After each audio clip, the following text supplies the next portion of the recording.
Genèse 2 sur 1-25.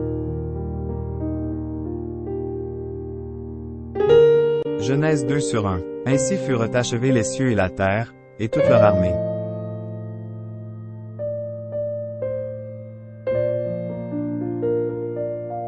Genèse 2 sur 2. Dieu acheva au septième jour son œuvre, qu'il avait faite. Et il se reposa au septième jour de toute son œuvre, qu'il avait faite.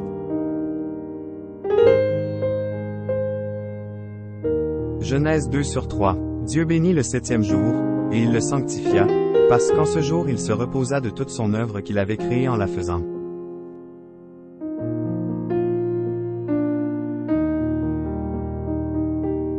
Genèse 2 sur 4. Voici les origines des cieux et de la terre, quand ils furent créés. Lorsque l'Éternel Dieu fit une terre et des cieux.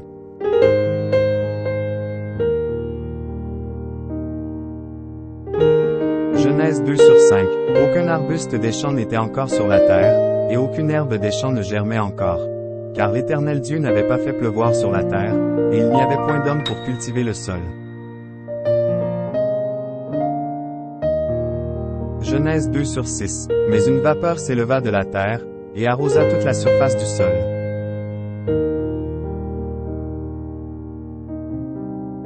Genèse 2 sur 7. L'Éternel Dieu forma l'homme de la poussière de la terre, il souffla dans ses narines un souffle de vie et l'homme devint un être vivant.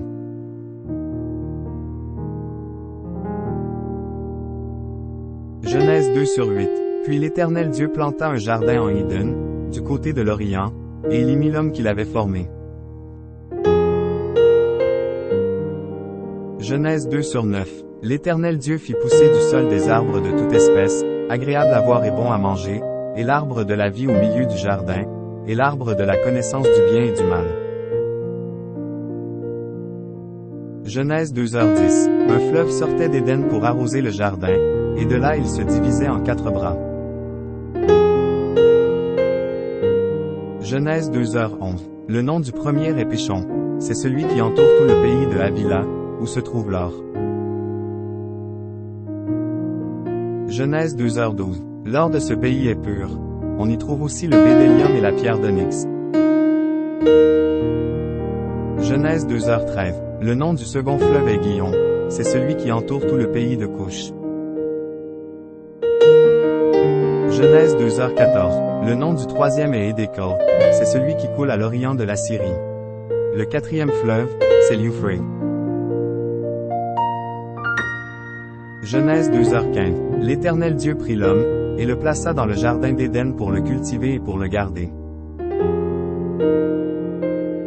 Genèse 2h16. L'Éternel Dieu donna cet ordre à l'homme. Tu pourras manger de tous les arbres du jardin. Genèse 2h17. Mais tu ne mangeras pas de l'arbre de la connaissance du bien et du mal, car le jour où tu en mangeras, tu mourras. Genèse 2h18. L'Éternel Dieu dit, « Il n'est pas bon que l'homme soit seul, je lui ferai une aide semblable à lui. »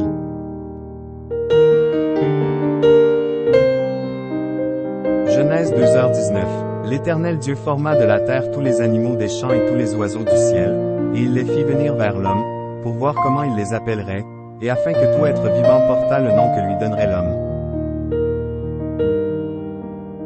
Genèse 2h20. Et l'homme donna des noms à tout le bétail, aux oiseaux du ciel et à tous les animaux des champs. Mais, pour l'homme, il ne trouva point d'aide semblable à lui. Genèse 2h21. Alors l'Éternel Dieu fit tomber un profond sommeil sur l'homme, qui s'endormit. Il prit une de ses côtes, et referma la chair à sa place. Genèse 2h22. L'Éternel Dieu forma une femme de la côte qu'il avait prise de l'homme, et il l'amena vers l'homme.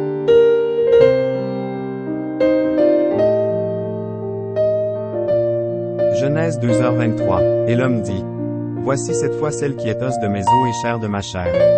On l'appellera femme, parce qu'elle a été prise de l'homme. » Genèse 2h24. C'est pourquoi l'homme quittera son père et sa mère, et s'attachera à sa femme, et ils deviendront une seule chair.